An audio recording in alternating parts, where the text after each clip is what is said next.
Now the challenge is teaching rappers how to teach, right?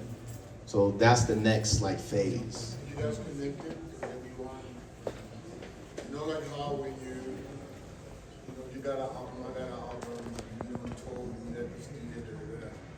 But it's interesting to find out is that that's sort of linked in how the conversation is not albums. It's about what this university does, like this, and it's you guys work the basis. Yeah, so everybody that I just mentioned is a part of Sosa. So all of those people come out of Sosa in one way or another. So it's either they learn that it's possible, they actually learn how to do it, like how to teach it, or they're just part of the inner circle in a certain way. And so it's really like, hey, there's a job opening at this school, such and such should go teach that, you know, or such and such got inspired and now they go teach over here. So the hope is that over the next few years, the more we've kind of proven that we have, you know, because it's one thing to just be famous and be a rapper, that's one thing. It's another thing to teach 14 weeks, right? It's like, are you gonna show up every week, 14 weeks and teach, and then the students actually learn something and you can grade them and there's papers and the whole thing. That's the next phase. But I think the more that we prove it now, you know, you'll have more rappers that this is a real thing for them. You know, I was just talking to Slug from Atmosphere, Fat Lip from the Far Side, like a few other cats was like, hey, you know, maybe this is still rap, still go on tour, but just know that this is a thing too. So we'll see. Two, yeah. Yo, damn. Can we do 3 lots? Is that fair? Well, he got the mic. He got the mic. Right. Yeah. Yo, peace. Peace. So, 2 of my favorite songs of yours are Failure, because that was my introduction to you, right? And Dinosaurs with Caleb. Yeah. Now, Failure was dope because it's like bar hip, right? Dinosaurs, that's conceptual. Now, I think about Nas, I Gave You Power, Master Ace, Block Episode, and Cannibal Ox, Pigeon.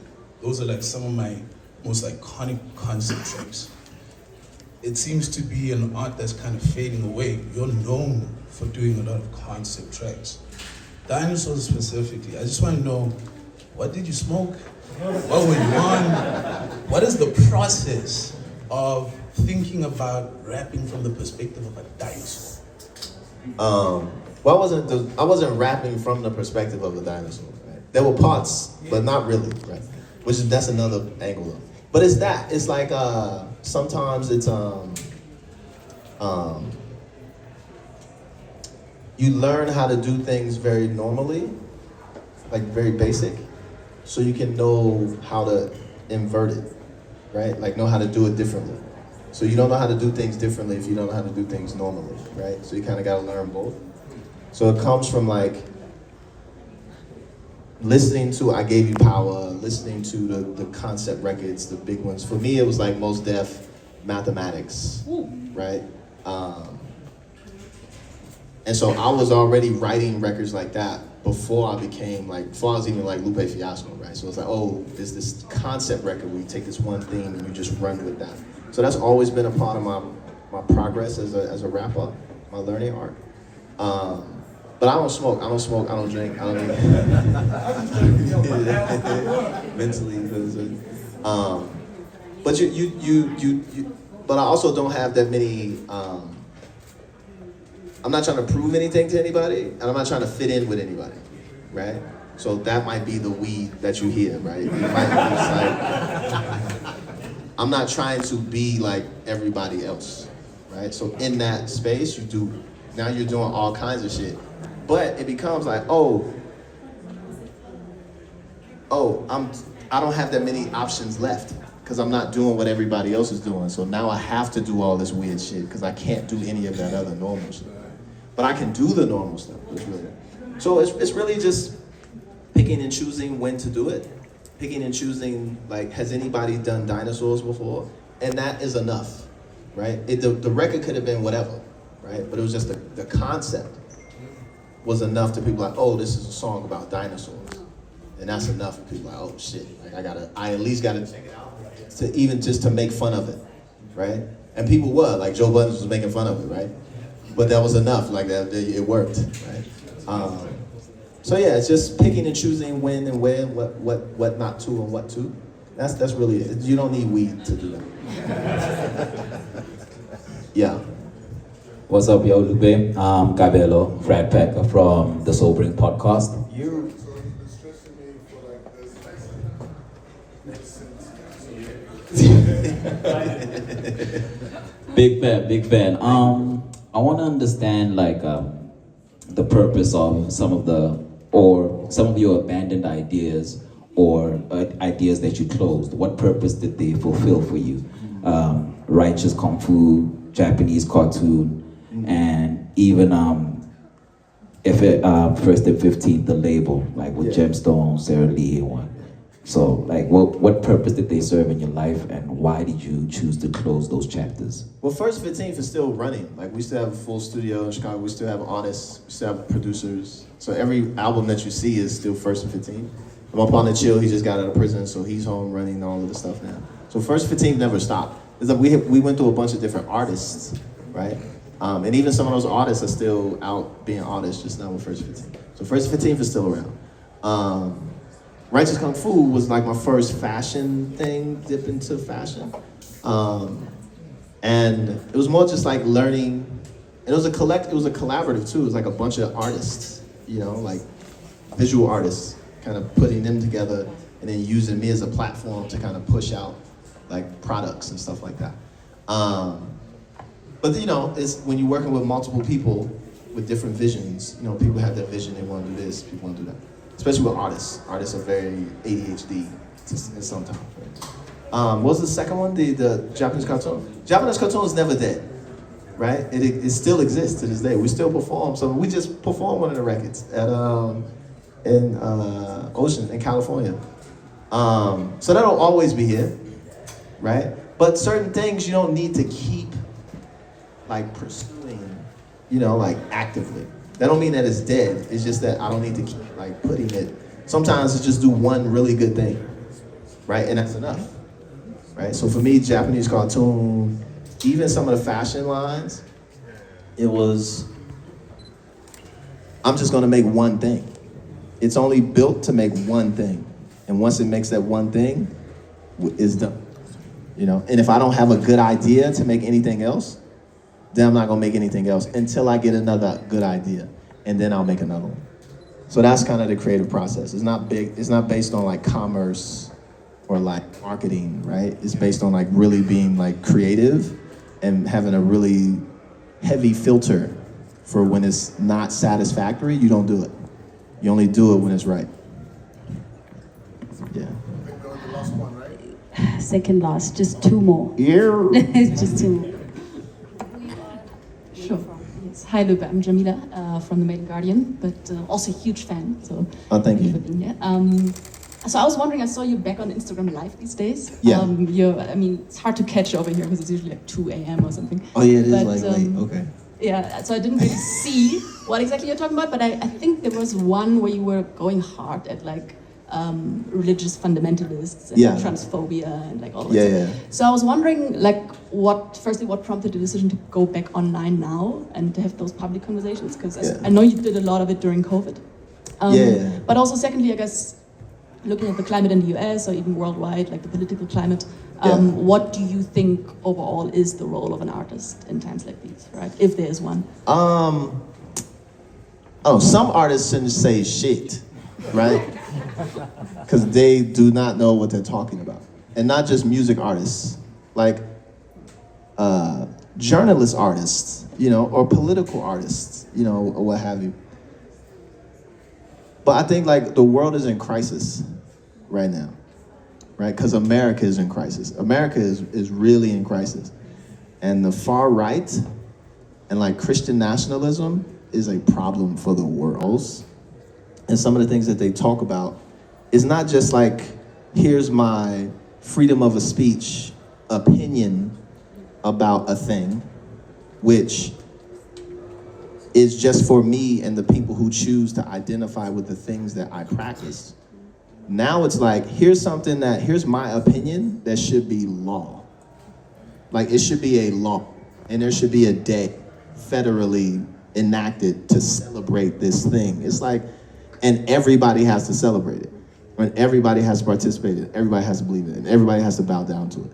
So for me, I know that that's not the case. I know objectively that the thing that they're trying to push, whether it be transphobia or pushing back against like homosexuality. But the problem is you got Muslims who push homophobia, right? So for me, it's like at this point, everybody gets it, right? Right? Because your religion, no matter what it is, does not hold like universality on these people's lives. It doesn't hold it on mine, right?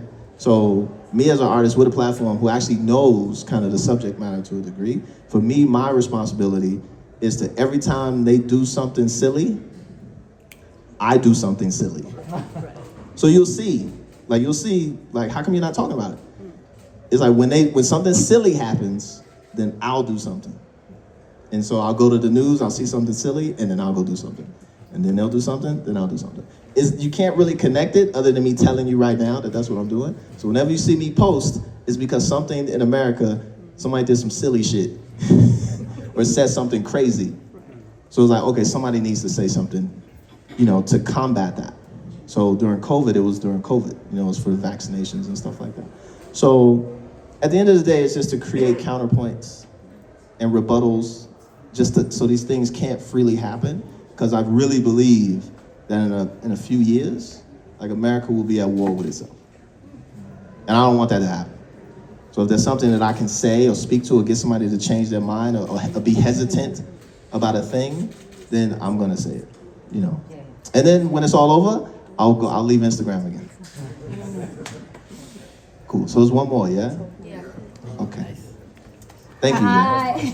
Sorry. Hi, Lupe. Hello. I'm Nongulego from Back to the City, and this is my girl. Larato from Back to the City. So we have a two-way question because we want to save time. Okay. As you can see, we're in our hip-hop museum, and museums are a way to celebrate and preserve culture and legacy. So I would like to know, how would you like your contribution to hip-hop be remembered in spaces like this? Okay. And then my question is, if you were to put together something right now, right, based off your experience of the people that you've met here, how we feel, like how you've been vibing with us, like what would it look like? I mean, what would it sound like, actually? What would it sound like? Yeah. Like based on us, based on South Africa. She's trying to get a freestyle. Yeah. You see that? So she's like, yo, what if you just rapped about what just happened right now? You know what I mean? That's not gonna happen. However, Yes.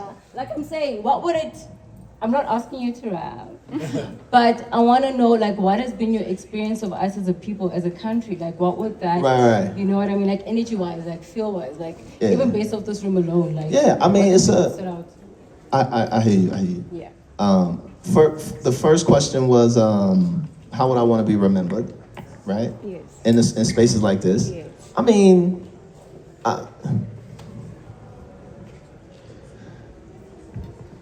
it doesn't matter, to be honest. It doesn't matter. If my name is on the wall, if it's not on the wall, you getting it. Like, it's a piece of me actively here, spreading some knowledge, hopefully, conversing with folks, getting a little better insight on how I move and what I do. It's enough for me to just be invited into the spaces, and experience the spaces myself. I want to come back when it's finished. It's like a whole side. It's not even finished. But it doesn't really matter, and not in a bad way. Not like, oh, I don't care. Like, it's just like, if it happens, it happens. If it doesn't, it doesn't. But just being here to speak is enough for me, right? It's good. This is good for me. In terms of how would I like capture this space, that normally comes later. I've only been here for like a couple hours. It's my first time seeing South Africa in the daylight, just now. But it'll come after. It normally happens after. I process, I absorb, I input. But as of now, everybody's been beautiful. It's been great. Everybody's been nice. It's been lovely. No problems, no issues. Yet. Yeah, don't do that. See that? Don't do that. No, but it's been good. It's been lovely, and I hopefully get the full experience when we do the concert. Yeah. So thank you. Thank y'all. Appreciate it. Thank you. Very Cool. much so. Thank you, guys.